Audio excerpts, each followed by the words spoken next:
mempersembahkan serial Sandiwara Radio Misteri Mak Rompang. Misteri Mak Rompang. Misteri Mak Rompang.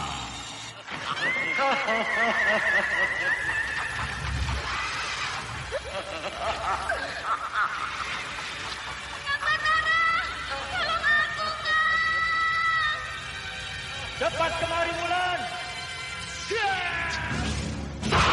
Mak Rompang. Kisah bangkitnya kembali setiap 200 tahun. Seorang anak manusia yang dapat berganti wajah dan wujud. Terkadang menjadi seorang gadis cantik teramat cantik. Terkadang menjadi seorang nenek tua renta buruk rupa yang selalu menimbulkan prahara dan malapetaka mengerikan bagi umat manusia.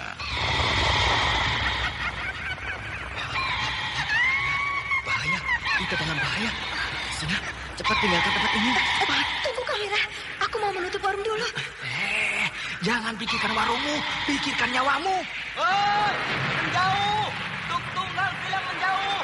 Takut itu gerawa panas. Tuk Tunggal ada di mana, Wira? Tuk Tunggal berada di dalam kabut. Penyisir semua! Penyisir keluar dari desa!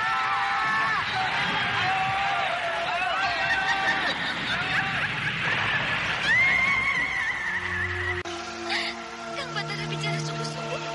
Iya, karena saya mencintaimu, Wulandari. Mak Rompang diselingi pula tawa ria penuh canda serta kisah cinta kasih yang penuh dengan liku-pilu kehidupan dari dua insan manusia. Awas di belakangmu, Wulandari!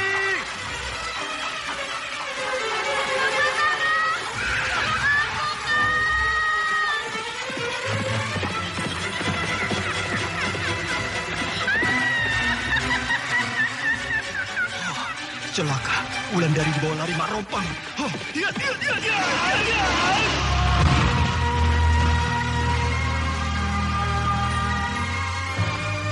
Didukung artis-artis terkenal Ferry Fadli, Yvonne Rose, Anna Sambayot, dan sederet bintang-bintang terkenal lainnya. Ternyata Mak Rompang memakai ilmu Cempaka Gading.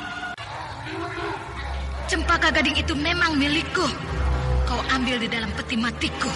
Cempaka Gading yang ada di balik ikat pinggangku ini bukan milik. Tapi aku dapatkan dari Andita, anak Kirabumi.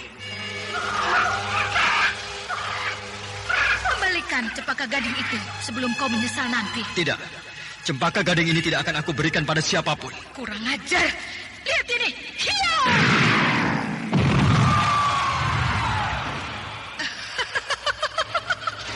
Ternyata kau tidak bisa apa-apa. Persis seperti babi hutan yang masuk ke dalam perangkap. Aku juga bisa menyerangnya.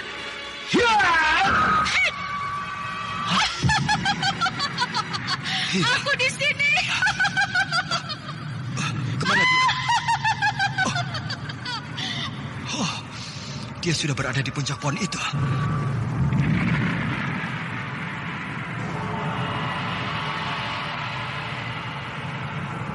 Ikutilah episode ke-9. Anda Setangkai sekarang masih Cempaka mendengarkan Gading. Sandiwara Radio di Cempaka channel Memori Gading. 80. Naskah karya Asmadi Syafar.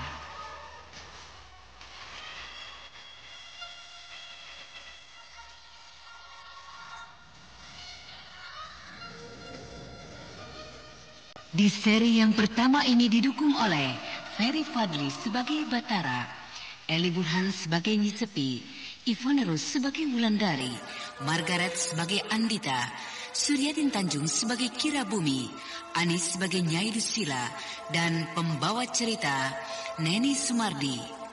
Teknik dan montase Indra Mahendra dengan sutradara Denny Denhas. Pada kisah yang lalu diceritakan, Mak Rompang bangkit dari tidurnya yang panjang.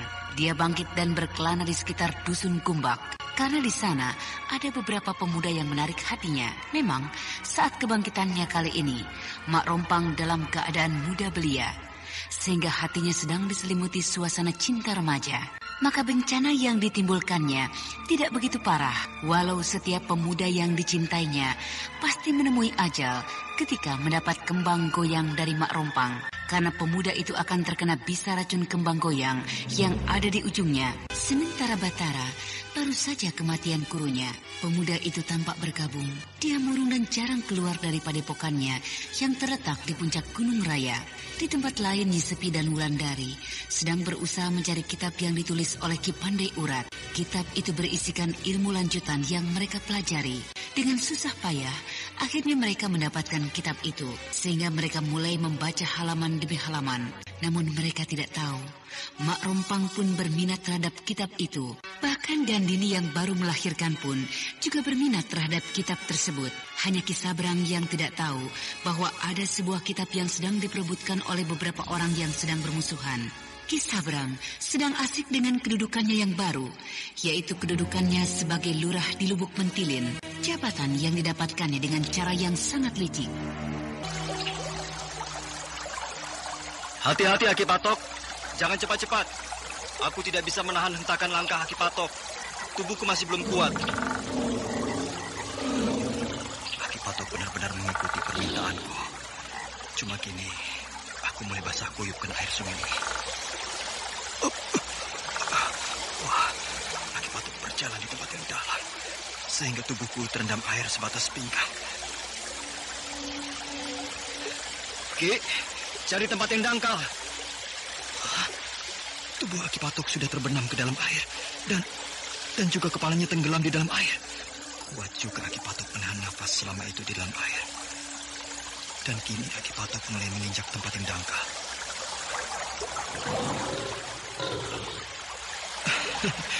Terima kasih Aki, kita sudah sampai di seberang. Hop.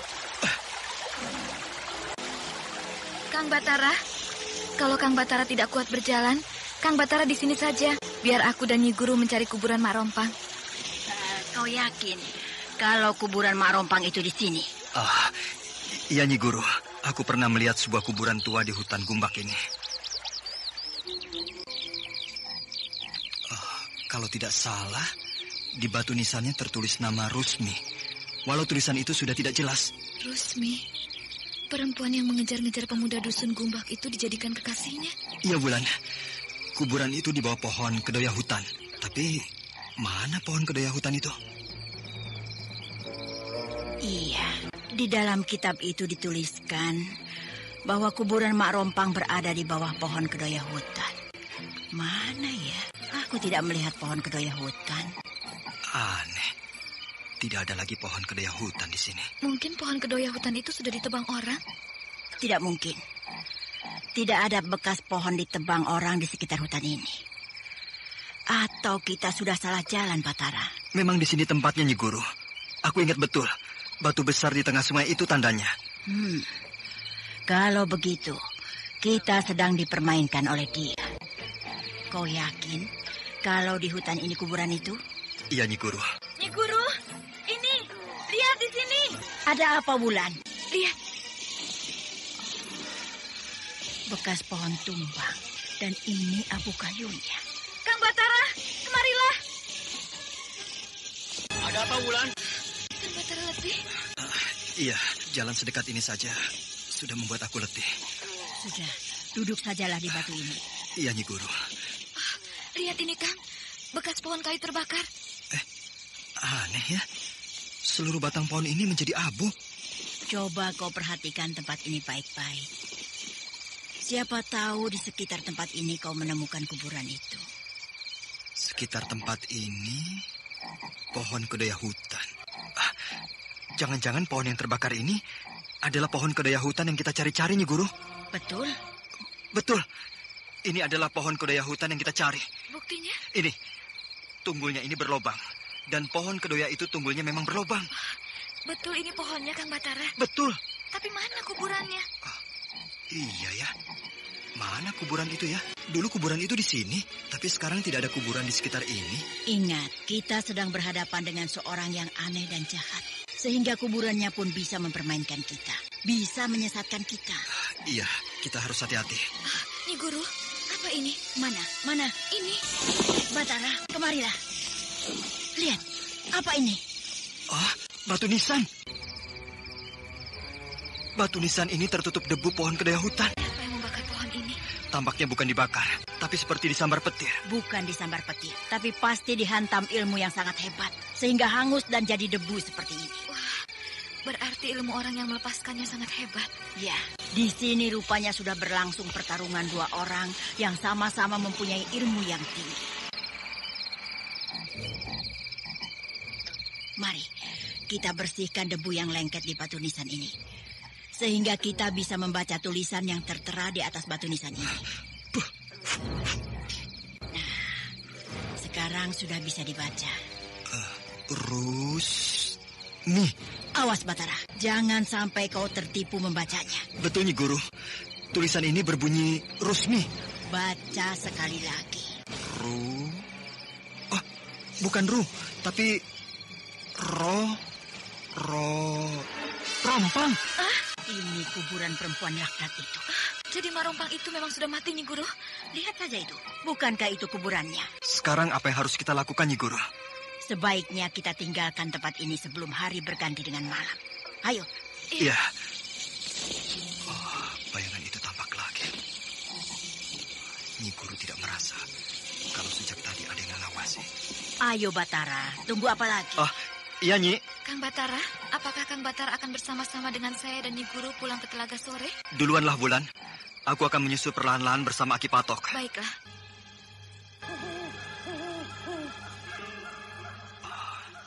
Sudah jauh aku dan Aki Patok berjalan. Tapi bayangan itu masih saja berkelebat, seolah-olah mengikuti perjalananku. Apakah aku akan berhadapan lagi dengan Mak Rompang di siang hari yang sepi ini?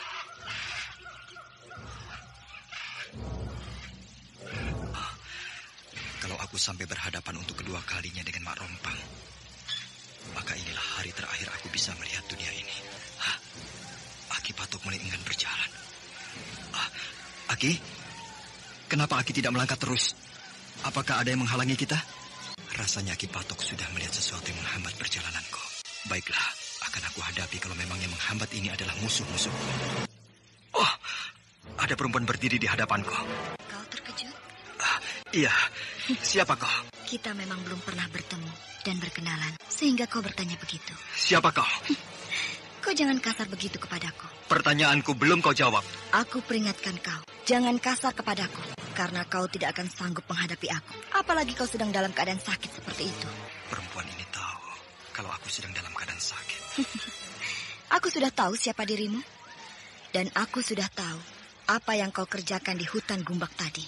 Dan aku sudah tahu niatmu terhadap kuburan yang kau lihat tadi, sehingga terpaksa aku menghadangmu di sini, supaya kau tidak meneruskan niatmu itu. Siapa perempuan ini? Kalau mendengar kata-katanya, dia bermaksud buruk padaku. Turunlah kau dari punggung harimaumu itu, supaya aku lebih leluasa menghajarmu.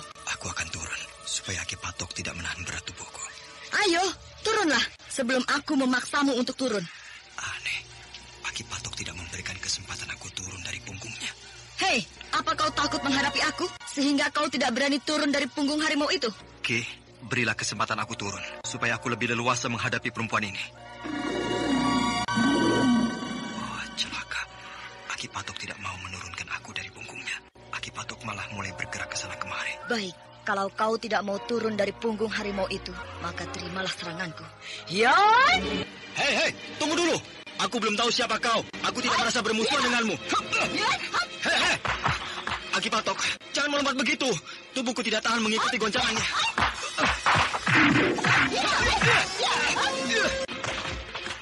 Perkelahian tidak terelakkan lagi. Serangan demi serangan susul menyusul mengejar Batara, sehingga pemuda itu tampak sangat kerepotan mengelakkan serangan, apalagi dia masih dalam keadaan sakit. Namun sebenarnya, setiap serangan bisa luput dari sasaran.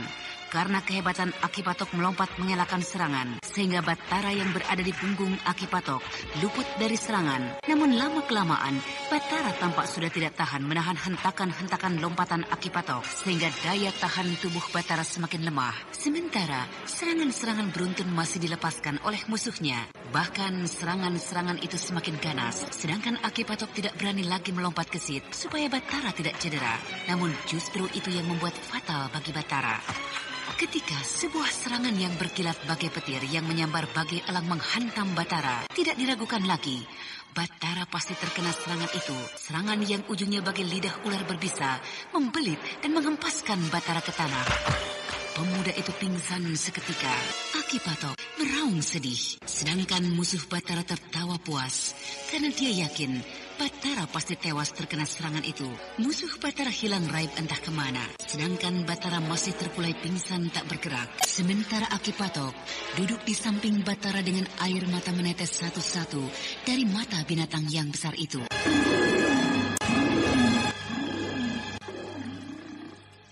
Rama Rabumi, Nyai Dusila berjalan memasuki dusun kita.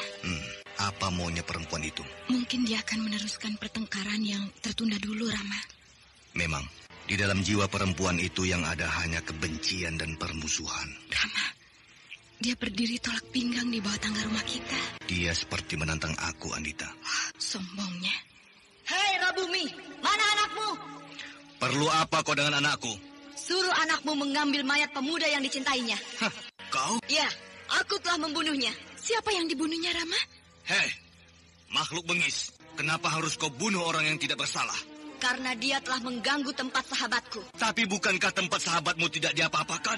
Bukankah sahabatmu itu tidak terganggu? Aku hanya ingin menyampaikan padamu bahwa orang itu harus membayar mahal atas pelancangannya. Siapa yang dibunuhnya, Rama? Batara. Nini Dusila. Kenapa Nini begitu lancang? Kenapa Nini begitu kasar? Itu terserahku, anak ingusan. Aku ingin bertarung melawan Nini. Aku ingin mengadu jiwa dengan Nini. Andita, tahan! Kenapa Rama menahanku? Biarkan aku hadapi dia. Jangan nekat. Lihatlah, tubuhnya Dusila sudah diselimuti oleh sinar biru. Kau akan hangus bila mendekatinya. Kenapa? Kenapa tidak jadi kau menyerangku, ha? Sudahlah, Nyai Dusila. Pulanglah kau ke tempatmu. Oh, jadi anakmu takut menghadapi aku? Atau kau yang turun menghadapi aku, Rabumi? Nanti, kalau aku sudah tidak bisa menahan marahku terhadapmu. Nah, jemputlah mayat laki-laki itu. Kalau anakmu masih mencintainya. Hop, dia! Sudah pergi dia. Begitu mudah dia membunuh orang. Begitu kejam perasaannya. Pendek betul umur Batara. Aku ingin sirna saja. Aku tidak ingin lagi hadir di alam ini. Jangan cepat putus asa. Tidak baik. Mari, kita lihat mayat Batara. Iya. Kau lihat, Andita. Kang Batara, mayatnya masih tergeletak di sana. Ditunggu oleh harimau putih tunggangannya. Kini harimau putih itu menyeret mayat Batara ke semak-semak. Apa maksudnya? Mungkin harimau tunggangannya itu mau menguburkan mayat Kang Batara. Kita tunggu saja. Kita jangan menampakkan diri dulu. Iya. Nah, kini harimau putih itu meninggalkan mayat Batara. Rasanya dia tidak menguburkan mayat Kang Batara, Rama. Iya, dia tidak menguburkan, tapi menyembunyikan mayat Batara. Oh, mari Rama, kita lihat mayat Kang Batara. Sabar. Kita tunggu dulu apa yang dikerjakan oleh harimau putih itu. Harimau putih itu sudah melompat jauh ke arah hutan lebat itu. Ayo, kita lihat mayat Batara. Iya.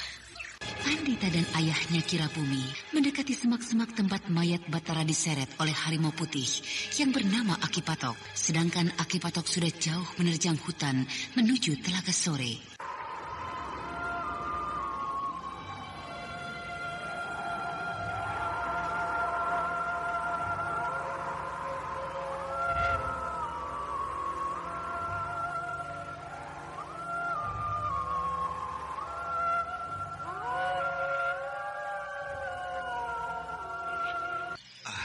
Batara terkena serangan lidah ularnya Dusila. Rama, itu yang membuat Kang Batara tewas. Perempuan kejam. Tega dia menurunkan tangan jahatnya. Sehingga pemuda yang tidak pernah bermusuhan dengan dia mati percuma di tangannya. Rama, bolehkah mayat Kang Batara saya bawa pulang ke dusun kita? Sebagaimana lazimnya mayat manusia, maka mayat Batara ini pun harus kita kuburkan. Kalau tidak, mayat ini akan membusuk. Tapi, bukankah Rama mempunyai aji madu yang bisa mengawetkan mayat manusia sampai ribuan tahun? Untuk apa lagi bagimu mayat Batara ini, anakku? Biarlah Rama. Saya memang tidak pernah mendapatkan cintanya. Tapi, biarlah saya mendapatkan jasadnya saja. Jasad Kang Batara akan menjadi penghibur saya selama hayat. Kalau kita tahan jasad Batara di dusun kita, pasti akan membuat hatimu bertambah luka, anak. Justru akan mengobati hati saya, Rama. Bila saya rindu pada Kang Batara, saya bisa memandangi jasad Kang Batara. Walau saya tidak bisa lagi bicara dengan dia, Rama. Sehingga rindu saya akan terobati bila memandang jasad ini, Rama. Iya, anakku. Sulit bagiku untuk memenuhi permintaanmu. Karena melakoni ilmu Aji Madu itu sangat berat dan sangat sulit. Rama, apakah Rama tidak mau memenuhi permintaan anakmu ini? Permintaan untuk menghibur anakmu sepanjang hayat? Baiklah, demi rasa sayangku padamu, akan aku jalani Aji Madu untuk mengawetkan mayat Batara. Terima kasih, Rama. Ternyata Rama sangat menyayangi anak satu-satunya ini. Ya, mari. Akan aku mulai melakukan Aji Madu sekarang juga. Sekarang juga, Rama? Ya, sekarang. Kalau maka kita tidak bisa lagi mengawetkannya karena sudah terlambat. Bukankah Kang Batara baru saja meninggal, Rama? Iya, lebih cepat lebih baik. Jadi, Rama akan melakukan tanpa Batara ke hutan Anda ini? sekarang Tidak, masih aku mendengarkan hanya akan Sandiwara melakukan Radio di permulaannya channel saja. Memori 80. Sedangkan tapa berata untuk Aji Madu akan aku lakukan di dusun kita. Akan saya siapkan tempat berdiri Rama di sebelah sini. Siapkanlah. Berhenti. Hah? Rupanya kalian yang menganiaya Batara. Sehingga pemuda ini tewas. Kisana jangan menuduh seperti itu. Ini kenyataan. Karena baru saja Kisana akan melepaskan sebuah serangan lagi. Sedangkan Batara sudah menjadi mayat. Nini, jangan menuduh kami seperti itu. Kami bukanlah seperti yang Nini... Diam! Seenaknya kamu membantah kata-kata guruku. Maaf, saya tidak membantah kata-kata guru Kisanak. Siapa Kisanak? Saya bernama Andita.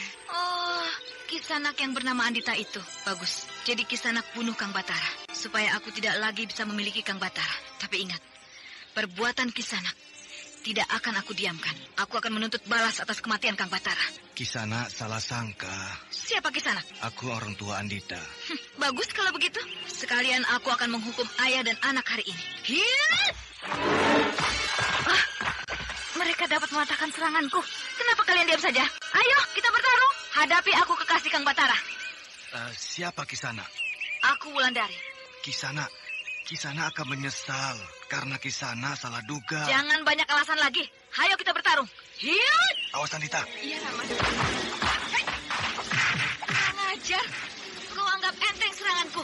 Marina, kita tinggalkan saja kedua orang ini. Nih, rasakan. Hiat! Hah? Nyi Guru? Mereka hilang bagai ditiup angin. Wulan, kita telah berhadapan dengan orang-orang halus dari lembah Meratap. Nyi Guru tahu pasti. Bukankah kita pernah mendengar cerita orang bahwa salah satu penghuni lembah itu adalah sepasang ayah dan anak? Oh, jadi gadis yang bernama Andita itu adalah penghuni lembah Meratap. Batara sampai dicintai oleh orang halus dari lembah Meratap. Jangan-jangan sukma Kang Batara telah mereka bawa pergi, Nyi Guru, sehingga Kang Batara tewas. Entahlah Wulandari. Yang jelas, Batara sudah tidak bernyawa lagi. Kang Batara, kenapa kita harus berpisah sekarang ini? Padahal kitab yang telah kita temukan itu belum sempat Kang Batara pelajari. Rupanya sudah nasib Ki Mujur seperti ini, Wulan. Murid yang seharusnya bisa meneruskan cita-citanya. Murid yang seharusnya yang akan meneruskan dendam Ki Mujur harus mati semudah ini. Biarlah saya yang akan membalas dendamnya, Nyi Guru. Dendam Ki Mujur dan juga dendam Kang Batara terhadap Mak Rompang. Hanya satu permintaan saya, Nyi Guru. Apa boleh saya menguburkan jasad Kang Batara di tepi telaga sore? Wulan, tidak baik kuburan orang yang kita cintai berada di dekat kita. Karena itu akan menambah pedih perasaanmu nanti. Contohlah aku. Kuburan kakekku yang paling aku sayangi. Aku kubur di puncak Gunung Sumbing. Di dekat padepokanku. Supaya bisa mengobati rindu bila aku melihat kuburan itu. Tapi kenyataannya lain. Semakin aku pandang kuburan itu, semakin dalam rasa luka di hatiku. Sehingga terpaksa aku tinggalkan puncak Gunung Sumbing. Lalu pindah ke tepi Telaga Suri. Jadi sebaiknya kita kuburkan saja di tempat ini. Di tempat dia gugur ini. Tapi Nyi Guru, saya khawatir kalau jasad Kang Batara dikubur di sini. Tidak ada yang perlu kita khawatirkan, Wulan. Batara sudah mati. Sebentar lagi jasadnya akan bersatu dengan tanah. Jadi tidak ada yang perlu kita khawatirkan. Baiklah, kalau itu yang Nyi Guru perintahkan pada saya. Mari, kita gali kuburan untuk Batara. Iya.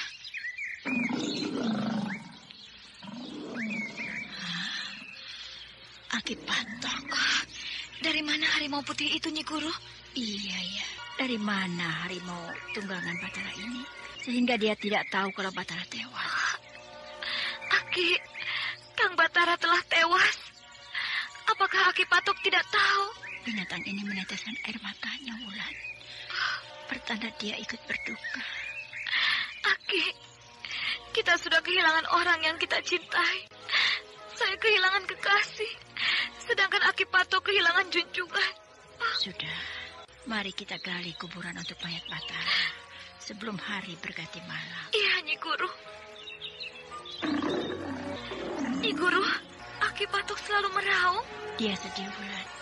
Karena hanya dalam 3 bulan dia sudah harus kehilangan 2 orang yang dihormati. Air matanya masih meleleh. Cepatlah, sebelum hari malam. Iya, Nyi Guru. Tapi tanah ini keras sekali, sehingga sulit menggalinya. Kedua guru dan murid itu terus menggali kuburan untuk menguburkan jasad Batara. Bahkan semakin lama, mereka semakin cepat menggali karena hari perlahan-lahan sudah berangkat senja. Matahari sudah condong ke arah barat. Bayang-bayang tubuh mereka menjadi panjang. Bayang-bayang pohon pun juga menjadi panjang, menutupi daerah sekitar, sehingga suasana pun menjadi remang kegelapan. Ketika Nyi Sepi dan Wulandari sudah selesai, maka perlahan-lahan mereka mengangkat tubuh Batara ke tepi lubang dan siap untuk dimasukkan. Namun tiba-tiba harimau putih melompat menghalangi usaha Nyi Sepi dan Wulandari. Harimau putih itu menggigit baju Batara, lalu menariknya dengan kuat, sehingga terjadilah tarik-menarik di antara mereka. Namun dengan kekuatan yang hebat, Nyi Sepi dan Wulandari dapat merangkul tubuh Batara. Sementara harimau itu hanya bisa menggigit robekan baju Batara. Perlahan-lahan, tubuh Batara mereka masukkan ke dalam lubang yang sudah mereka gali. Lalu dengan derayan air mata, Wulandari memasukkan tanah menimbun lubang. Hari berganti malam. Wulandari dan Nyi Sepi sudah jauh berjalan. Sedangkan harimau putih yang bernama Aki Patok tampak menggali kembali kuburan Batara dengan kedua kaki depannya. Tidak berapa lama, harimau putih itu bisa mengeluarkan tubuh Batara. Lalu ia seret jasad Batara ke atas lubang dan ia simpan di tempat yang aman di dalam sebuah lubang batu.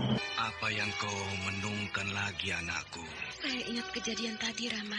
Kematian Kang Batara begitu cepat. Itulah, aku kan sudah bilang bahwa mencintai orang-orang dari dunia sana tidak akan lama karena mereka akan mati. Bahkan mungkin lebih cepat seperti yang kita perkirakan. Sehingga cinta kita akan tergantung seperti yang kau alami ini, anakku. Rama, apakah boleh saya melihat keadaan Kang Batara? Kemana akan kau lihat, anakku? Mungkin Kang Batara dikuburkan di tepi telaga sore.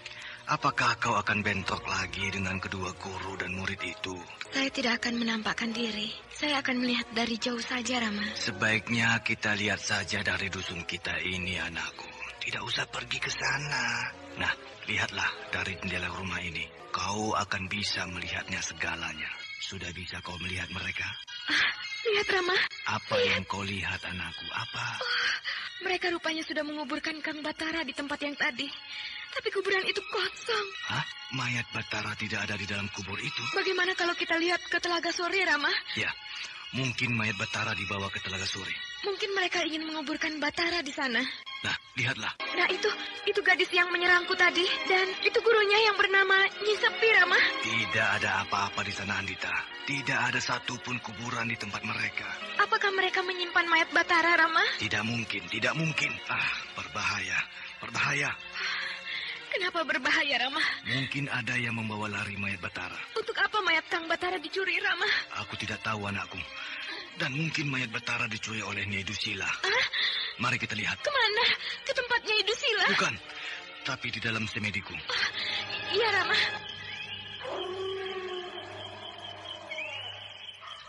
Nyi Guru, apakah Nyi Guru sudah tidur? Kenapa, Wulan? Saya mendengar suara harimau. Setiap hari kan kita mendengar suara binatang, Wulan. Tapi ini di tengah malam, Nyi Guru. Bukankah ini? Mungkin ada kijang yang sedang dikejarnya. Tidak mungkin, Nyi Guru. Tidak mungkin bagaimana? Sudahlah, tidurlah. Tapi suara harimau ini besar, Nyi Guru. Saya kira suara harimau ini suara harimau putih tunggangan Kang Batara. Itu hanya pikiranmu saja. Karena kau masih memikirkan Batara. Nah, itu Nyi, binatang itu meraung lagi. Iya, ya. Suara itu memang suara harimau putih tunggangan Batara. Mungkin dia mau masuk ke tempat kita ini, Wulan. Iya, Nyi Guru. Harimau putih itu tidak bisa masuk. Karena kita tidak membuka pagar gaib di sekeliling Telaga Sore. Bukalah, Wulan. Iya, Nyi Guru.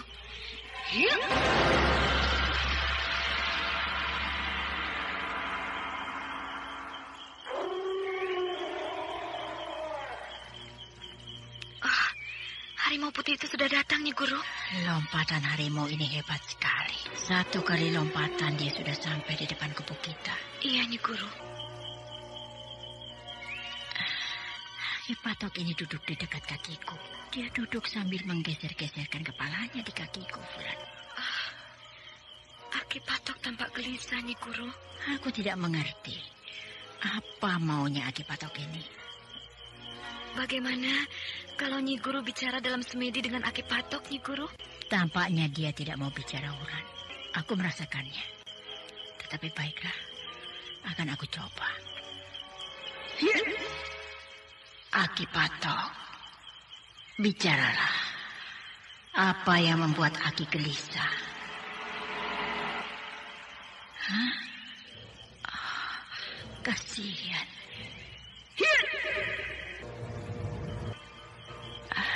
Wulan. Bagaimana, Nyi Guru?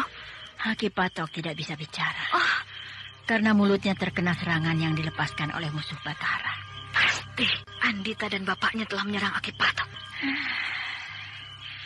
Kita kini akan berhadapan dengan orang-orang dari dunia lain. Nyi Sepi dan Wulandari masih duduk memperhatikan harimau putih yang bernama Aki Patok. Kedua guru dan murid itu masih belum mengerti apa yang dimaui oleh Aki Patok. Sementara hari mulai beranjak pagi. Setelah jasad Batara mereka kuburkan, jasad Batara itu digali kembali oleh harimau putih tunggangan Batara. Jasad Batara disimpan di sebuah gua batu oleh harimau putih itu. Kini Kira Bumi dan Andita menjadi cemas. Kedua makhluk halus itu merasa hilangnya jasad Batara adalah perbuatan Nyai Dusila. Di dalam semediku, aku melihat jasad Batara berada di sela-sela batu, Andita.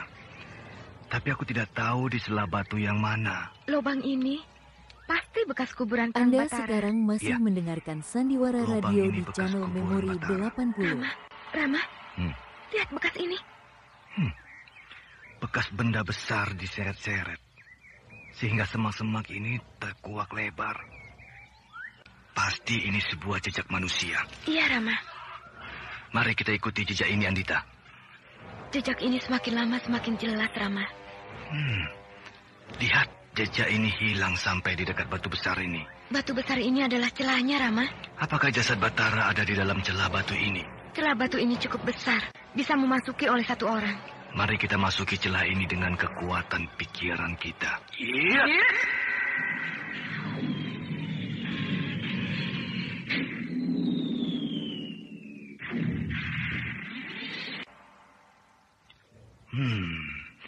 Di ujung celah batu ini terdapat sebuah gua. Rama, bukankah itu jasad Kang Batara? Batara? Itu memang jasad Batara. Siapa yang membawa jasad Batara sampai ke dalam gua batu ini? Pasti seseorang yang berilmu tinggi. Apakah Nyai Dusila? Mungkin. Untuk apa dia menyimpannya di sini, Rama? Ya, entahlah. Demi persahabatan antara Rama dan Kang Batara semasa hidupnya. Bagaimana kalau Rama menyelamatkan jasad Kang Batara ini dari kekejaman Nyai Dusila? Baiklah. Akan aku selamatkan. Rama, terima kasih, Rama. Ternyata rasa kasih sayang di dalam diri Rama masih dapat saya rasakan. Kemana akan kita bawa jasad Kang Batara ini, Rama? Ke dusun kita, anakku. Di lembah Meratap. Bahagia rasanya perasaan anakmu ini, Rama. Mari cepat sebelum Nyai Dusila datang kemari. Iya, Rama. Aku akan mengangkat kepalanya dengan sinar putih di tangan kananku. Dan kau angkat kakinya dengan sinar putih di tangan kananmu, Andita. Baik, Rama. Iya.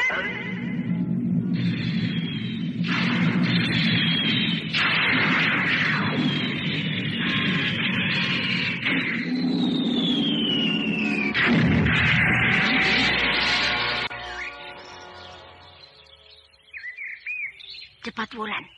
Aki Patok sudah jauh melompati tengah hutan itu. Iya, Nyi Guru. Wulan. Kuburan Kang Batara ada yang menggalinya. Dan mayat Kang Batara telah hilang. Mayat Batara hilang. Seharusnya aku mengizinkan mayat Batara dikuburkan di tepi Telaga Suri. Nyi Guru. Harimau putih itu seperti mengajak kita menyusuri hutan ini. Mari. Dia masih berjalan terus, Nyi Guru. Mungkin ada sesuatu yang akan ditunjukkannya pada kita. Kini harimau putih itu berhenti di atas batu. Dia meraung sedih, Wulan. Nah, kau ikuti dia masuk ke celah batu itu. Baik, Nyi Guru. Harimau putih ini berhenti di sana. Sebuah gua batu yang luas. Aki Patok. Kenapa Aki Patok meraung? Kenapa Aki Patok menangis? Wulan dari lama terdiam memperhatikan tingkah laku Aki Patok. Bahkan ketika harimau putih itu kembali keluar dari gua batu, Wulandari pun ikut keluar. Lalu kedua guru dan murid itu tidak bisa berbuat apa-apa kecuali menundukkan kepala di dekat kuburan Batara. Lalu keduanya berjalan pulang menuju Telaga Suri. Sementara itu, Andita dan Kirabumi sudah sampai di dusun mereka. Dusun tempat bermukim orang-orang halus yang jumlahnya tidaklah banyak. Hanya sekitar 6 rumah yang dihuni oleh 6 kepala keluarga. Sehingga dusun itu tampak sepi di siang yang panas. Kirabumi dan Andita meletakkan jasad Batara di tempat yang aman. Aman dari segala gangguan Nyai Dusila. Biarkanlah jasad Batara itu di sana, Andita. Tidak usah dipandang terus. Iya, Rama. Andita, apa yang kau perhatikan pada jasad pemuda itu? Rama, bukankah Kang Batara sudah lama meninggal? Kalau dihitung, dia sudah meninggal hampir 10 hari lamanya. Bukankah orang-orang di dunia sana, kalau sudah puluhan hari, mayatnya akan membusuk? Iya, mayatnya akan membusuk. Tapi Kang Batara, mayatnya tidak membusuk, Rama. Berarti dia tidak meninggal. Iya ya. Mayat Batara tidak membusuk. Iya, tidak membusuk. Jadi, Kang Batara tidak meninggalkan Rama? Belum tentu juga, anakku. Siapa tahu dia mempunyai sebentuk ilmu yang bisa mengawetkan mayatnya. Tapi aku yakin bahwa Kang Batara tidak meninggal. Kang Batara masih hidup. Tunggu dulu, anakku. Kita harus menyelidikinya dulu. Saya yang akan menyelidikinya, Rama. Saya akan melakukan semedi khusus untuk Kang Batara. Ya. Anakku begitu semangat untuk mengetahuinya. Karena dia sangat mencintai Batara. Namun sayang, bahwa Batara bukanlah orang yang hidup di duniaku ini. Sehingga sulit untuk mempertemukan mereka. Walau aku tahu bahwa memisahkan Andita dari Batara sama juga menyakiti hati Andita. Sedangkan Batara sendiri tidak mencintainya. Lama betul anakku melakukan semedinya. Apakah dia melihat suatu yang aneh di dalam semedinya? Akan aku susul dengan semediku. Iya.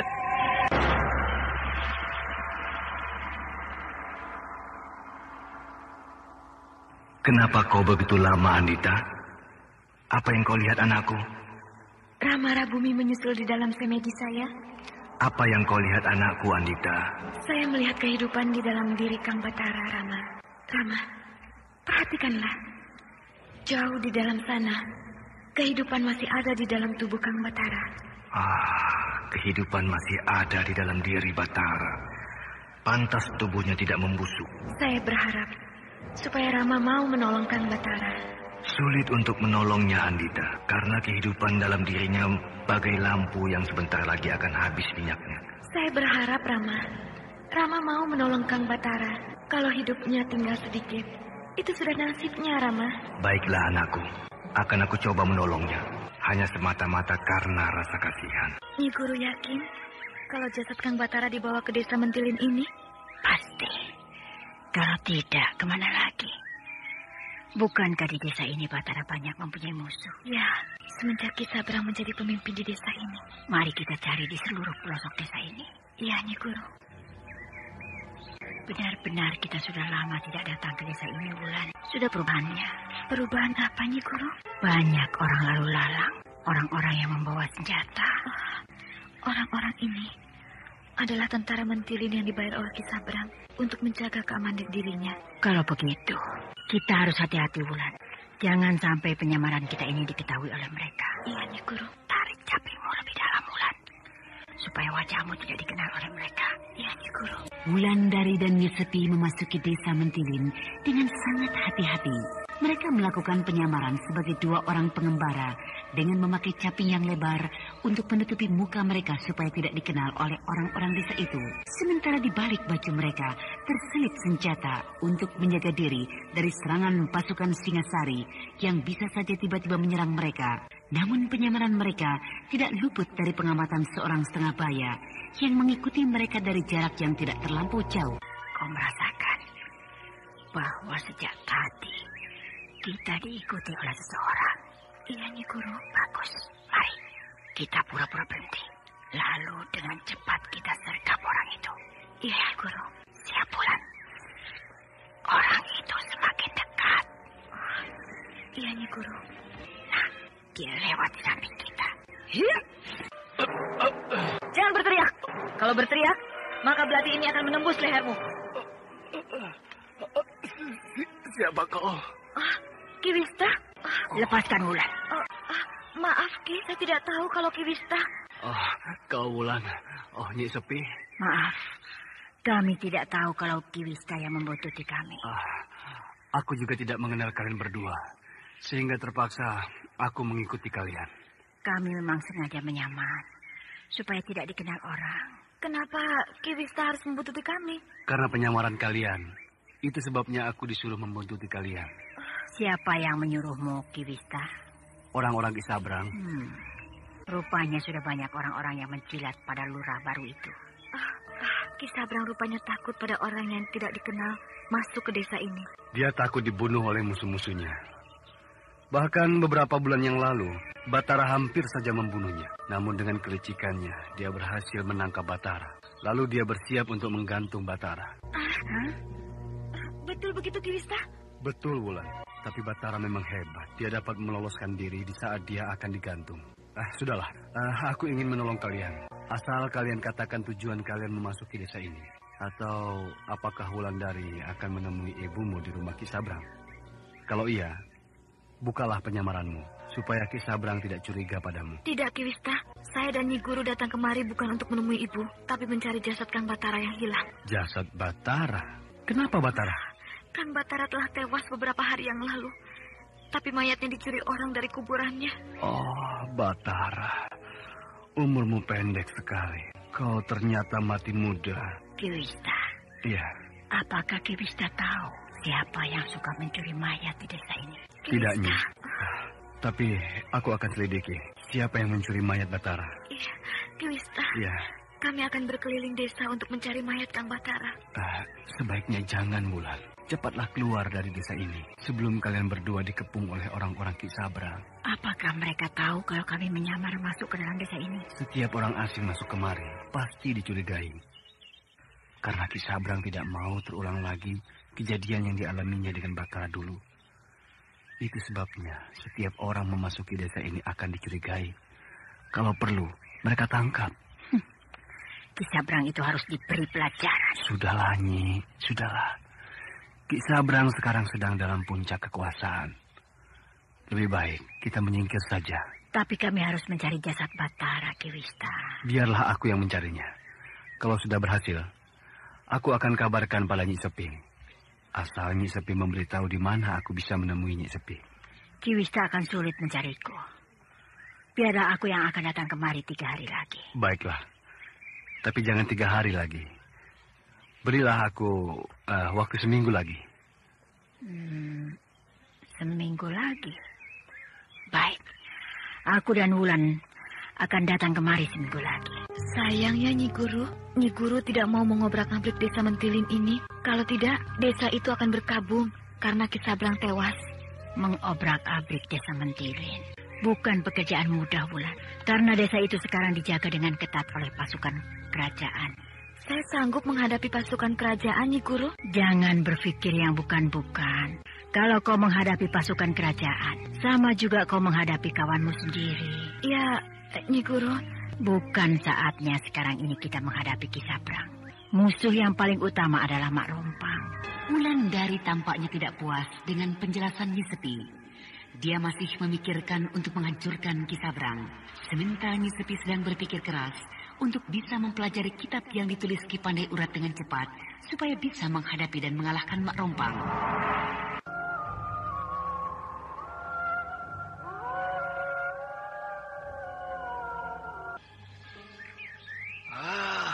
Kau belum juga mau mengaku, Ki Wista? Betul, Ki Sabrang. Kedua orang yang aku jumpai kemarin itu hanyalah dua orang pengembara yang sedang lewat di desa kita ini. Kau bohong. Kau berani berbohong kepada aku, Ki Wista. Padahal kau tahu hukuman apa yang akan kau dapat bila berbohong kepada aku. Aku bicara sungguh-sungguh, Ki Sabrang. Aku tidak bohong. Baiklah.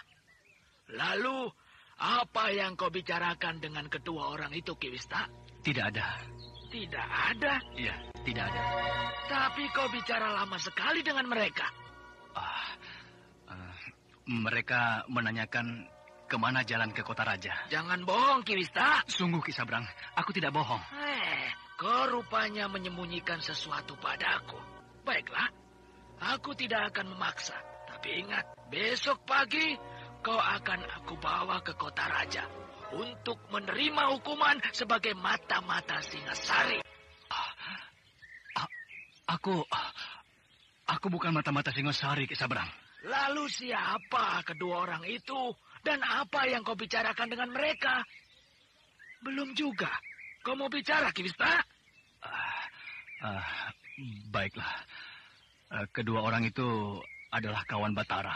Kawan Batara? Iya, Ki. Mereka datang kemari mencari mayat Batara yang hilang dari dalam kuburnya. Mayat? Batara sudah mati? Kata mereka sudah, Ki. Batara mati 10 hari yang lalu di tengah jalan antara Lubuk Mentilin dengan desa Bukit Patah. Bagus.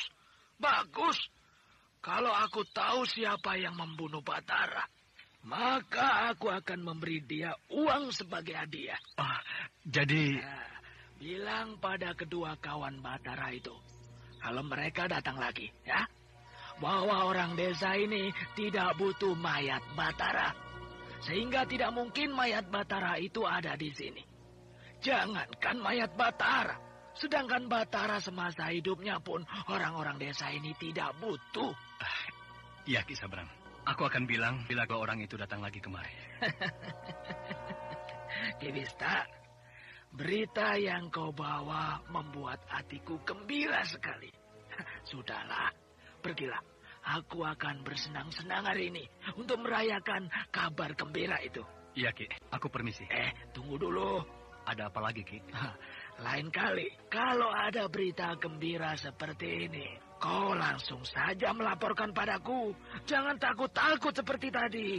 Iya, Ki. Sayang, kau terlambat melaporkannya. Kalau tidak, kau akan aku beri hadiah yang banyak. Jadi seharusnya aku dapat hadiah, Ki Sabrang? Tentu. Tapi sudahlah, jangan pikirkan hadiah. Kau seharusnya bersyukur karena kau tidak jadi menerima hukuman karena dituduh sebagai mata-mata kerajaan Singasari. Sungguh licik manusia ini. Kau dengar itu, Ki Wista? Iya, Ki Sabrang. Nah, sekarang pulanglah. Karena kau sudah mendapat hadiah yang lain, yaitu tidak jadi dituduh sebagai mata-mata Singasari. Iya, Ki Sabrang. Aku permisi.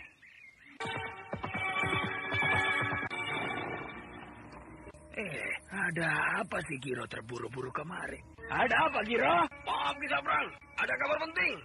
Kabar apa itu? Ada orang asing yang memasuki desa kita, Ki Sabrang. Lagi-lagi orang asing. Bagaimana ciri-ciri orang itu? Sama seperti yang ditemui Ki Wista itu. Ki Wista. Berapa orang mereka? 1 orang, Ki. Orang itu bercaping, sedangkan bajunya agak kumal, Ki. Apa mau orang itu kemari? Dia mau bertemu dengan Ki Sabrang.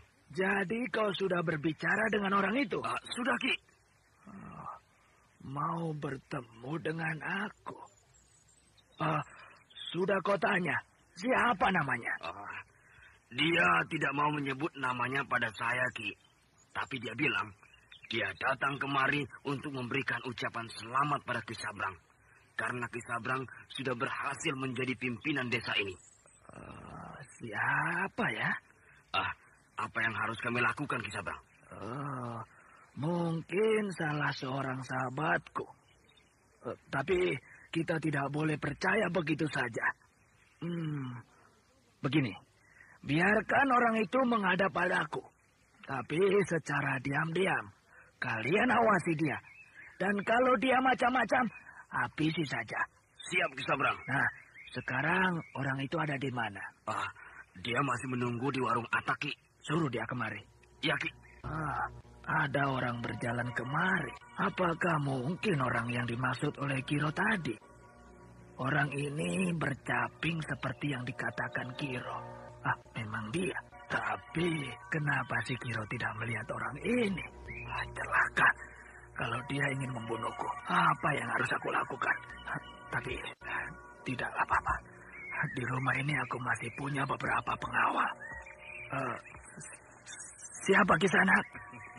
Aku kawan lamamu, Ki Sabrang. Siapa ya?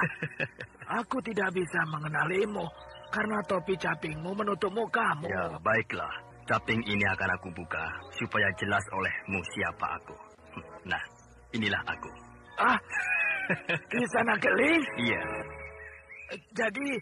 Jadi Kisanak Keling yang bertemu dengan pesuruhku tadi? Anjing piaraanmu yang menunggang kuda tadi? Iya, Ki. Anjingmu itu memang pantas kau piara. Karena dia sangat galak pada orang yang tidak dikenalnya. Maafkan atas kelancangan pembantu saya itu, Kisanak Keling. Dia tidak tahu sedang berhadapan dengan siapa. Baiklah. Boleh aku masuk ke dalam istanamu ini? Kenapa tidak boleh, Kisanak Keling? Bahkan saya merasa hari ini saya mendapat kehormatan dikunjungi seperti ini. Tapi maaf Kisanak Keling. Kenapa? Rumah saya ini bukan istana. Hanya sebuah gubuk yang tidak pantas untuk menjamu kedatangan seorang panglima besar dari kerajaan Singasari. Jangan suka merendah begitu, Ki Sabrang. Aku hanya melihat kenyataan yang ada.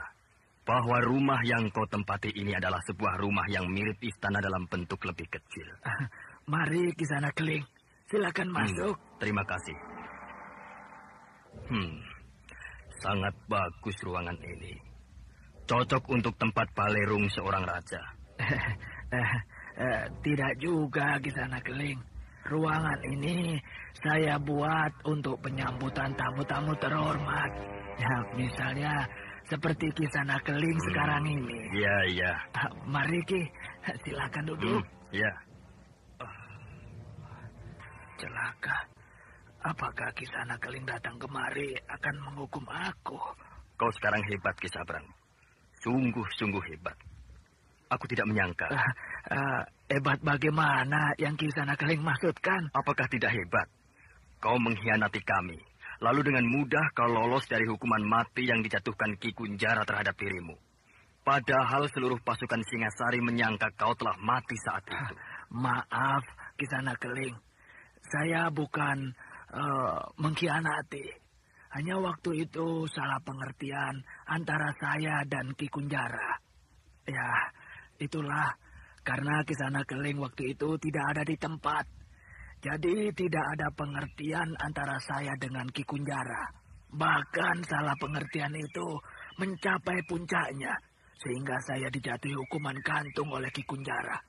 Padahal kalau diteliti lebih lanjut, saya sebenarnya tidak bersalah. Jadi kau yakin bahwa dirimu tidak bersalah, Ki Sabrang? Tentu Kisanak Keling. Bisa kau buktikan bahwa kau memang tidak bersalah? Tentu Kisanak Keling. Buktinya dengan duduknya saya sekarang menjadi pimpinan di desa ini. Setelah Ki Rekso bisa saya singkirkan, karena Ki Rekso adalah salah satu musuh Singasari. Aku sudah mendengar berita itu. Lalu apalagi yang bisa kau buat bukti? bahwa kau adalah masih bersahabat dengan orang-orang Singasari? Kisanakeling pasti sependapat dengan saya bahwa musuh Singasari maupun musuh Kisanakeling yang paling berat adalah Batara. Ketika pasukan Singasari menyerbu desa ini. Ya, Batara adalah seorang perwira muda yang sangat tangkas. Sangat hebat ilmunya, sehingga kami menjadi repot menghadapinya. Nah, Kisanakeling sekarang tidak usah khawatir dengan perwira muda kerajaan Dharmasraya itu. Karena Batara telah aku bunuh 10 hari yang lalu. Kau bunuh? Bisa kau membunuhnya? Bisa, Kisanakeling. Bagi saya, membunuh Batara sangatlah mudah. Karena saya ingin berbakti pada Singasari. Maaf, Kisabrang. Orang yang aku cari tidak ada di dekat warung Atak. Ini dia Ki orangnya, Ki.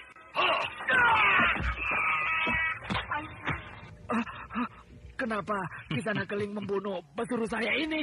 Aku hanya ingin membuktikan padamu, Kisabrang, bahwa aku tidak segan-segan membunuh orang yang bersikap permusuhan pada Singasari. Tapi dia tidak bermusuhan dengan Singasari, Kisanakeling. Aku tahu, Kisabrang. Tapi dia telah mencegat perjalananku di batas desa ini dengan sangat kurang ajar. Tapi dia... Silahkan, Kisabrang. Kalau Kisabrang tidak suka dengan tindakanku ini, aku sudah siap untuk membunuhmu sekarang juga. Bukan begitu maksud saya, Kisanakeling. Apa maksud? Jawab. Sebelum pedangku ini menembus jantungmu, Kisabrang. Iya, yang saya maksudkan bahwa tidak mengena Kisanakeling, sehingga Kisanakeling harap bisa memaafkan dia. Tidak perlu. Ini aku perintahkan supaya orang-orang Singasari bisa kau tempatkan di desa ini sebanyak-banyaknya. Karena kami akan bergerak menuju kota raja dari segala penjuru termasuk dari desa ini. Tapi... Ada apa lagi, Kisabrang? Apa kau keberatan? Bukankah desa ini masih termasuk wilayah kerajaan Dharmasraya, Kisanakeling? Jadi, bagaimana saya bisa memberikan tempat untuk pasukan Kisanakeling di sini? Baiklah, kalau kau memang menolak perintahku ini, Kisabrang, sehingga tidak ada jalan lain bagiku selain menyerbu desa ini dan menghancurkan seluruh desa ini. Kisanakeling, mohon ampun, Kisanakeling. Tolonglah saya. Kalau Kisanakeling menyerbu dan menghancurkan desa ini, maka saya tentu akan digantung oleh kerajaan Dharmasraya. Karena saya tidak bisa memelihara desa dari serbuan Singasari. Aku sudah tidak peduli. Apakah kau hidup atau mati? Percayalah, Kisanakeling. Kalau saya hidup, banyak berguna bagi Singasari. Percayalah. Buktinya, musuh-musuh Singasari seperti Ki Rekso dan Batara sudah dapat saya singkirkan, kan? Lalu apa yang akan kau kerjakan untukku? Saya setuju kalau Singasari menyerbu kota raja dari desa ini. Tapi jangan menempatkan pasukan di sini. Rupanya kau tidak setia kepada Singasari. Tidak. Saya sangat setia. Silakan Kisanakeling menempatkan orang-orang Singasari di sini sebagai mata-mata. Ya, bagus juga usulmu itu, Kisabrang. Buat apa aku menggempur desa ini, sedangkan tujuanku adalah kota raja? Ki Wista, ya. Angkat mayat si Kiro itu. Bukan main orang tadi, Kisabrang. Hanya dalam sekali tikam, Kiro tewas. Jadi Ki Wista melihat kejadian tadi? Iya. Jadi Ki Wista sudah tahu siapa yang datang tadi? Sudah, Kisabrang. Aku pernah melihat wajah orang itu di dalam pasukan Singosari ketika desa ini diserang oleh mereka. Bahkan aku melihat dengan mataku sendiri. Orang itulah pemimpin pasukan Singosari. Kau harus simpan rahasia ini baik-baik, Ki Wista. Kalau tidak, kita akan dibunuh oleh orang-orang Singosari itu. Pasti aku akan simpan rahasia ini. Desa ini bertambah berbahaya. Desa ini sudah dimasuki oleh orang-orang Singosari tanpa bisa diketahui oleh pihak Dharmasraya. Tapi aku tidak berani bilang pada siapapun. Aku takut dibunuh oleh orang-orang Singosari. Masih terbayang di mataku bagaimana orang itu menikam Kiro dengan pedang pendeknya. Tikaman itu cepat bagaikan kilat, sehingga Kiro tidak sempat mengelak. Aku melihat bayangan orang di semak-semak. Apakah orang-orang Singasari mulai memasuki desa ini? Ada 2 orang. Mereka mencoba memasuki desa ini. Ki Wista masih memperhatikan bayangan 2 orang di semak-semak di dekat batas desa malam itu. Sementara ada bayangan lain yang tidak sempat dilihat oleh mata tua Ki Wista.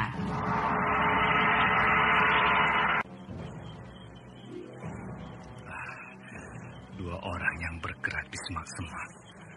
Mereka mencoba memasuki desa ini di malam hari. Apa maunya kedua orang itu? Kedua orang itu memperhatikan sekeliling. Seolah-olah mereka takut terlihat oleh orang lain. Jangan ribut. Kau, Wulan? Iya. Apa yang kau lakukan di sini? Ki Wista sendiri sedang apa di sini? Sedang memperhatikan gerak-gerik orang-orang itu. Aku juga sedang memperhatikan gerak-gerik kedua orang itu. Bahkan aku sudah mengikuti mereka sejak dari luar batas desa ini. Apakah kau tahu siapa mereka, Wulan? Tidak, Ki Wista. Tapi kalau menilik pakaian mereka, kedua orang itu adalah orang-orang Singasari.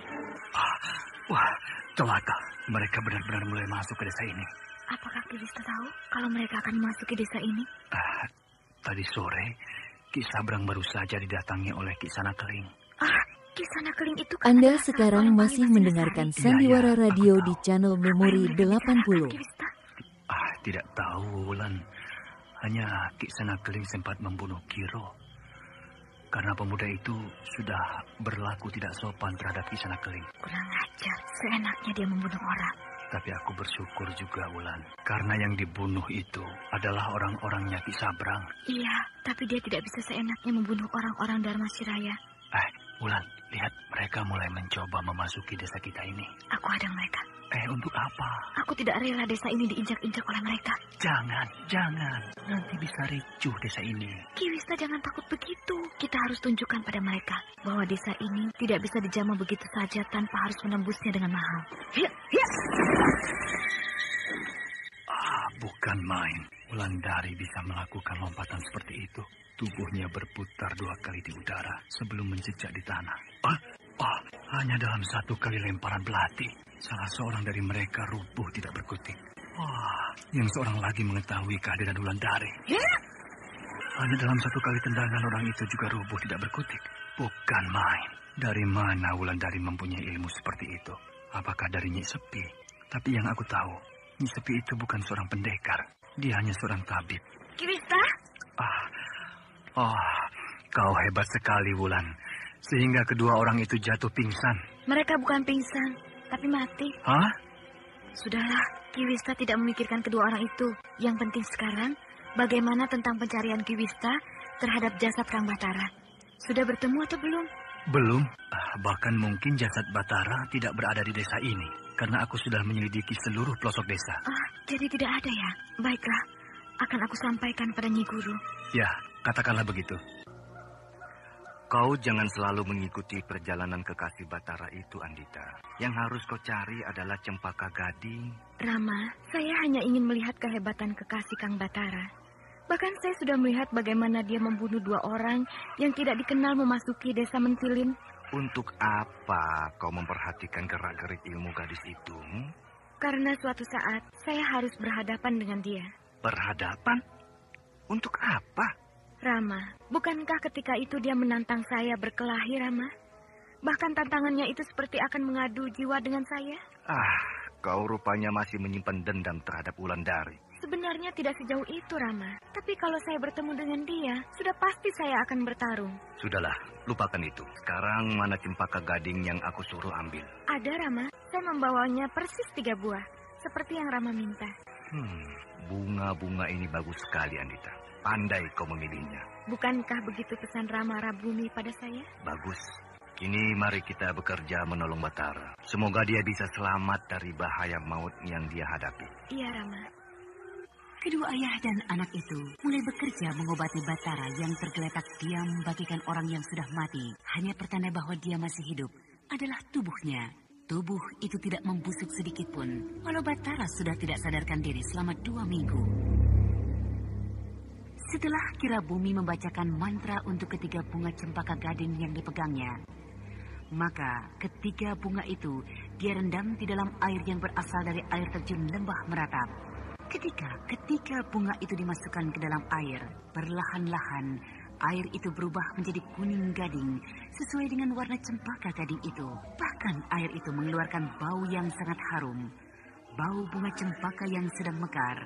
Kirabumi meminumkan 3 teguk air cempaka itu kepada Batara, lalu sisanya dikujurkan ke tubuh Batara, sehingga tubuh itu mengeluarkan bau yang sangat harum. Walau tubuh Batara juga menjadi basah kuyup. Setelah menunggu agak lama, Kirabumi dan Andita membawa tubuh Batara ke tempat semula, ke tempat yang ia kuburkan beberapa hari lalu. Lalu tubuh itu mereka biarkan begitu saja. Kedua ayah dan anak itu hanya memperhatikan dengan seksama. Bahkan seolah-olah mereka menjaga tubuh itu dari bahaya yang mungkin saja tiba-tiba datang. Ketika nafas Batara sudah mulai tampak bergerak di dadanya, mereka pun tersenyum kecil. Bahkan ketika tubuh Batara mulai bergerak, mereka mulai menghilang dari pandangan mata siapa saja. Namun keduanya masih berada di sana sambil menjaga keselamatan Batara. Suasana tempat itu semakin sunyi mencekam, karena keduanya berharap Batara bisa sembuh seperti sedia kala. Hanya suara angin yang semilir berdesir meniup daun-daun pohon yang tumbuh di sekitarnya. Ketika Batara menarik nafas dalam-dalam dan membuka matanya, mereka pun tampak gembira, seolah-olah Kirabumi dan Andita mendapatkan sesuatu yang sangat berharga. Rama, akhirnya Kang Batara bisa pulih seperti sedia kala. Batara masih dilindungi oleh Yang Maha Agung, sehingga Batara terhindar dari kematian akibat serangan ilmu pukulan cempaka gading yang dilepaskan oleh Nyi Dusila. Apakah Kang Batara bisa pulih seperti sedia kala, Rama?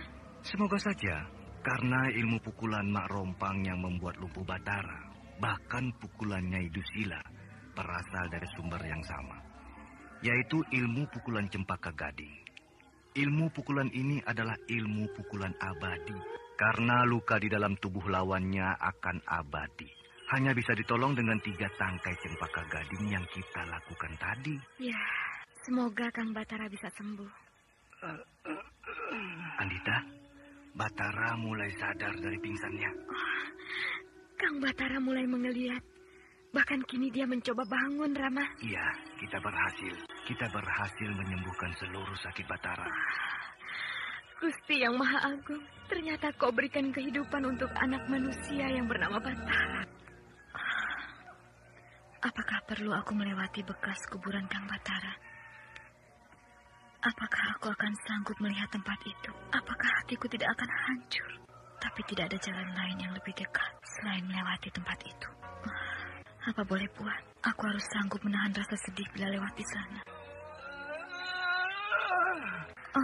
Aku mendengar suara orang merintih. Aku harus waspada. Ada orang yang terluka. Mungkin saja orang itu adalah orang Singasari. Suara rintihan itu berada di sebelah kiriku. Bukan rintihan, tapi seperti suara orang sedang mengeliat bangun dari tidurnya. Apa ada orang yang tertidur di hutan sepi seperti ini? Akan aku intip. Siapa tahu memang ada orang yang tertidur di hutan ini. Apalagi kalau orang itu orang Singasari, tidak akan aku beri ampun. Apa aku tidak salah lihat? Aku melihat Kang Batara duduk di atas batu itu. Oh iya, itu memang Kang Batara. Tapi apakah mungkin Kang Batara hidup lagi? Tidak mungkin. Nyi Guru sudah berpesan padaku bahwa aku harus hati-hati, karena setiap saat Mak Rompang bisa menghadangku. Aku tidak boleh tertipu. Mungkin saja aku sedang berhadapan dengan Mak Rompang yang menjelma menjadi Kang Batara. Dan aku tidak mungkin menghadapi Mak Rompang saat sekarang ini. Aku belum sanggup. Aku harus menghindar. Aku harus selamatkan diriku. Supaya aku bisa membalaskan sakit hati kakek guru, sakit hati Ki Mujur, bahkan sakit hati Kang Batara. Di mana aku? Bukankah aku tadi berhadapan dengan seorang perempuan? Dan kemana perempuan itu? Tubuhku terasa sangat segar. Rasaku hilang. Hanya seluruh tubuhku berbau bunga cempaka. Apakah perempuan yang menyerangku itu telah mengobatiku? Aku tidak bisa menerka apa yang telah terjadi. Iya. Sewaktu bertarung tadi, aku masih menunggang Aki Patok. Kemana Aki Patok? Akan aku panggil Aki Patok dalam semediku. Hiat! Aki Patok, aku Batara memanggilmu. Datanglah ke tempatku di hutan Gumbak ini. Aku sudah mendengar suara raungan harimau putih itu di kejauhan. Rupanya Aki Patok mendengar panggilanku. Harimau ini menggeser-geserkan kepalanya di kakiku. Dia menangis. Mungkin dia gembira bertemu dengan aku lagi. Sudahlah Ki Patok, mari kita ke Telaga Sore menemui Nyi Guru dan Wulandari. Biar. Aku sudah tidak sakit lagi. Aku sudah bisa berjalan sendiri. Dia tidak mau. Dia tetap untuk naik ke punggungnya. Baiklah Ki, aku akan naik ke atas punggungmu. Mungkin itu hanya perasaanmu saja, Wulan. Karena kau masih terpengaruh dengan kematian Batara. Bukan, Nyi Guru. Saya benar-benar melihat sosok Kang Batara di dekat kuburannya. Dan saya yakin bahwa itu adalah Mak Rompang. Mak Rompang sangat persis meniru Kang Batara. Bahkan ketika saya meninggalkan tempat itu, saya mendengar suara Kang Batara memanggil-manggil nama saya. Sementara raungan harimau juga terdengar. Seolah-olah Kang Batara sedang menunggang harimau putih yang bernama Aki Patok. Aneh juga pengalamanmu, Wulan. Tetapi kalau memang yang kau jumpai itu Mak Rompang, kau tidak akan bisa sampai ke Telaga Sore ini dengan keadaan hidup. Dia pasti menyerangmu habis-habisan. Kau pasti sudah bertemu dengan harimau jadi-jadian hutan Kumbang. Nah, Nyi Guru, raungan harimau di batas pagar gaib kita. Nyi Guru, suara harimau itu terdengar lagi. Apakah itu suara harimau jadi-jadian? Tidak, itu pasti suara harimau putih tunggangan Batara. Betulkah, Nyi Guru? Betul. Apakah kau belum juga hafal suara raungan harimau putih itu? Jadi itu suara raungan harimau putih. Dan suara harimau itu juga yang aku dengar di hutan Kumbang kemarin siang. Pergilah jemput harimau putih itu. Bukakan pagar gaib kita. Mungkin ada berita yang dia bawa untuk kita. Iya, Nyi Guru. Aku harus cepat menemui Aki Patok.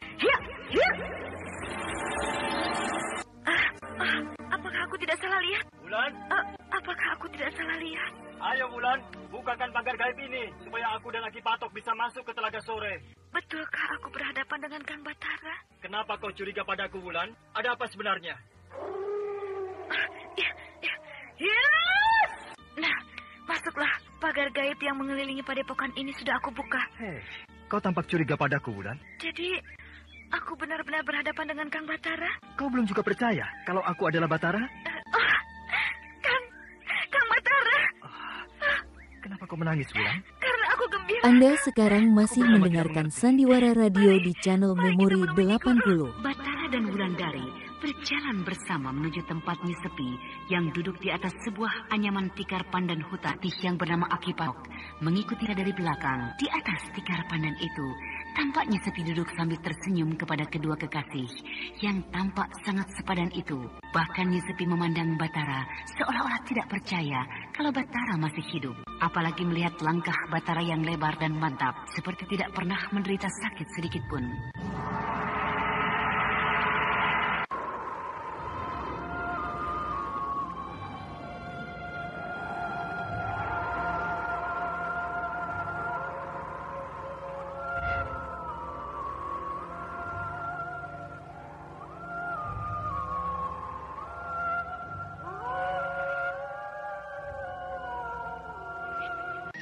Aku sangat heran, Batara.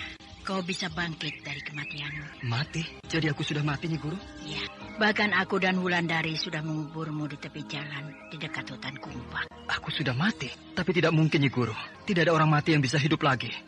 Bau tubuhmu harum sekali. Bau harum kembang cempaka. Apakah kau mandi dengan air kembang cempaka, Batara? Aku bertambah tidak mengerti, Nyi Guru.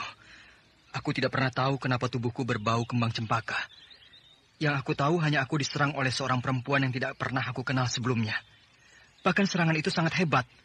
Sehingga aku tidak tahu lagi apa yang terjadi pada diriku. Tunggu dulu. Ada apa, Nyi Guru? Wulan. Ada apa, Nyi Guru? Kau ingat apa yang kita baca di dalam kitab Dua Mustika tadi malam? Kitab Dua Mustika? Kitab yang ditulis oleh Ki Pandai Urat. Ternyata berjudul Dua Mustika. Aku tidak pernah tahu nama kitab itu. Kau ingat bukan, Wulan? Yang kita baca hanya tentang pengobatan dengan kembang cempaka gading. Dan sudah tercium olehmu bau harum tubuh Batara ini kan? Bau kembang cempaka. Iya, Nyi Guru. Berarti Batara telah diobati oleh seseorang dengan kembang cempaka gading. Berarti orang yang mengobati Kang Batara itu adalah orang yang hebat. Karena tidak mudah mendapatkan kembang cempaka gading itu. Aneh, aku diserang oleh orang yang tidak aku kenal. Dan aku diobati oleh orang yang tidak aku kenal. Siapa orang-orang itu? Sehingga tubuhku sehat dan segar kembali. Maaf, Ki Sabrang. Ada tamu yang mau bertemu dengan Ki Sabrang. Aku tidak terima tamu hari ini. Aku sedang pusing. Karena orang tua Kiro minta uang ganti rugi atas kematian anaknya. Tapi tamu ini memaksa sekali untuk bertemu dengan Ki Sabrang. Kurang ajar tamu itu. Apa dia tidak mengerti kalau aku sedang tidak mau menerima tamu hari ini? Saya sudah bilang begitu pada dia, Ki. Tapi dia tidak mau tahu. Dia tetap harus bertemu dengan Ki Sabrang hari ini. Tolong katakan pada tamu itu supaya memberitahukan namanya, supaya aku tidak repot-repot untuk mengirimnya ke neraka hari ini. Bahkan dia sudah memberitahukan namanya, Ki Sabrang. Siapa namanya? Namanya Ki Sanakeling. Oh, cepat. Suruh Ki Sanakeling masuk. Suruh masuk. Baik, Ki. Celaka. Datang lagi manusia sialan ini. Apalagi yang dia mau dariku? Ki Sanakeling melangkah kemari dengan kasar. Tampaknya dia marah. Selamat datang, Ki Sanakeling. Silakan duduk. Aku tidak perlu duduk. Apakah ada sesuatu yang penting, Ki? Sehingga Ki Sanakeling tergesa dan tidak mau duduk. Aku hanya minta pertanggungjawabanmu atas kematian 2 orang anak buahku tadi malam. Celaka. Aku tidak pernah tahu kalau 2 orang prajurit Singasari mati tadi malam. Ayo, bagaimana pertanggungjawabanmu atas kematian 2 orang anak buahku? Aku tidak pernah tahu, Ki. Kalau 2 orang anak buah Ki Sanakeling tewas di desa ini. Bahkan aku menunggu kiriman orang-orang Singasari yang akan Ki Sanakeling tempatkan di sini. Bagus betul. Ki Sanakeling sudah meraba gagang senjatanya. Aduh, jangan-jangan dia akan membunuhku hari ini. Ayo jawab. Iya. Akan aku selidiki siapa yang membunuh kedua orang itu. Ternyata di desa ini masih banyak orang-orang yang tidak suka dengan Singasari. Iya, di sini memang ada beberapa orang yang tidak suka Ki Sanakeling. Tapi orang-orang itu nanti akan aku singkirkan.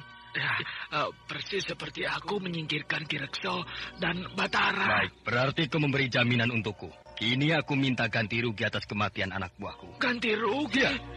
Aduh, Ki Sanakeling. Kenapa? Aku betul-betul tidak kaya seperti dulu lagi. Aku sedang terjepit. Tapi walau begitu, ya aku akan mengganti semampuku. Bagus. Kau harus mengganti nyawa kedua anak buahku dengan memberi makan pasukanku selama 1 minggu. Kalau kau tidak mau, tidak apa-apa. Hanya ingat, aku tidak bisa menjamin keselamatan dirimu pada hari-hari berikutnya. Titik. Tunggu Ki Sanakeling. Aku terkejut bukan karena tidak mau memberi makan pasukan Ki Sanakeling, tapi aku terkejut karena aku kasihan bahwa pasukan Ki Sanakeling sudah kekurangan makanan.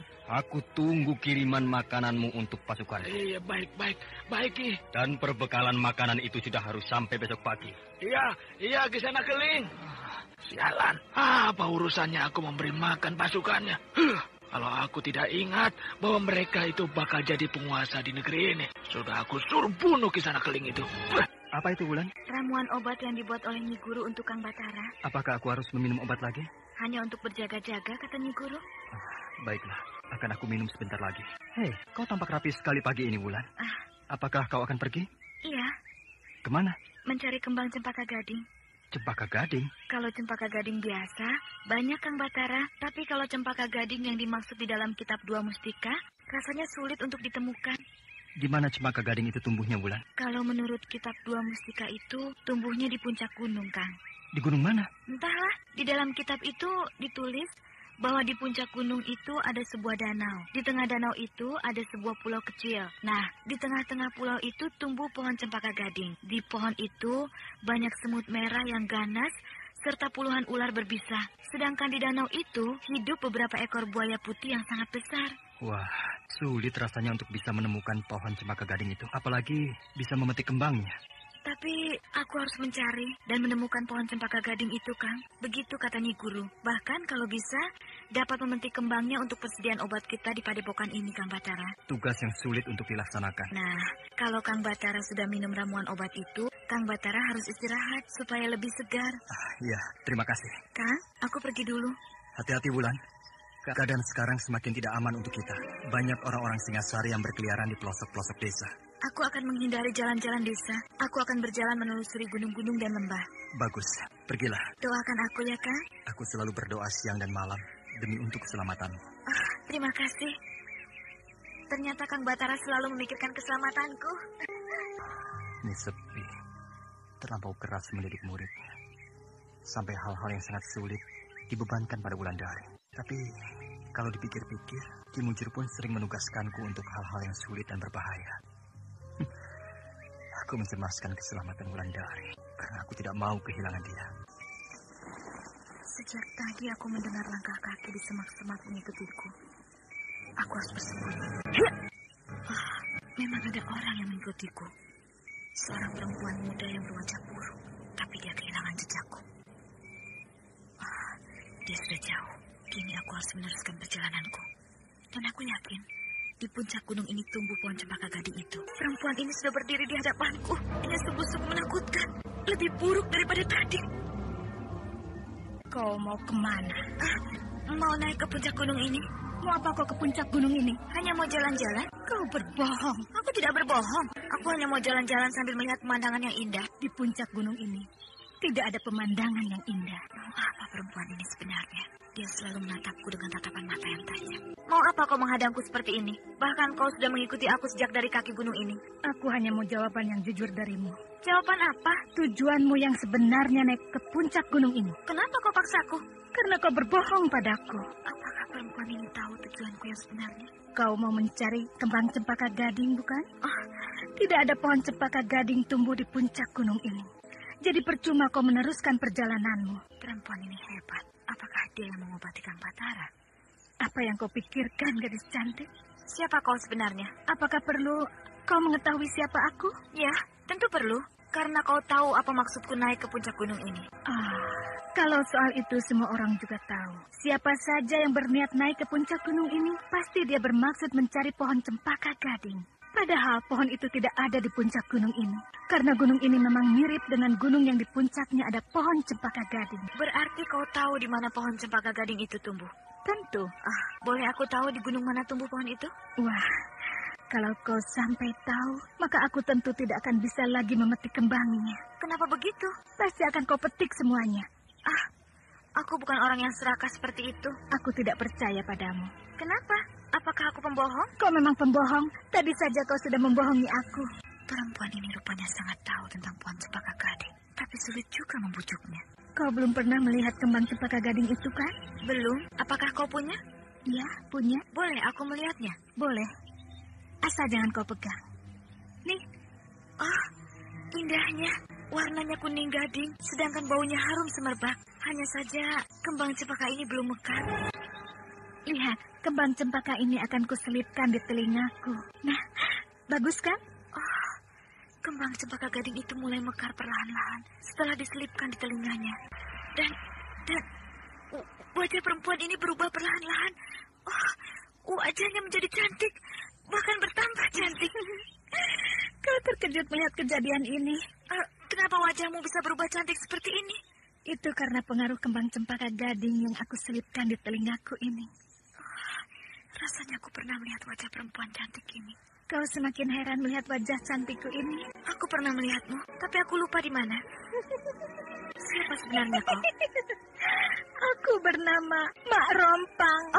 Kenapa kau takut? Jangan, pergi.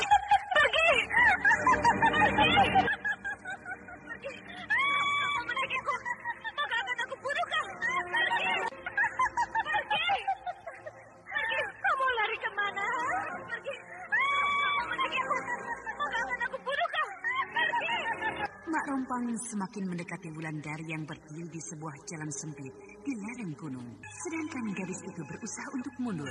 Padahal di belakangnya sudah terhampar jurang yang dalam. Ya, sangat dalam. Bahkan dasar jurang itu tidak tampak. Yang tampak hanyalah kabut tebal berarak di sekeliling lereng gunung.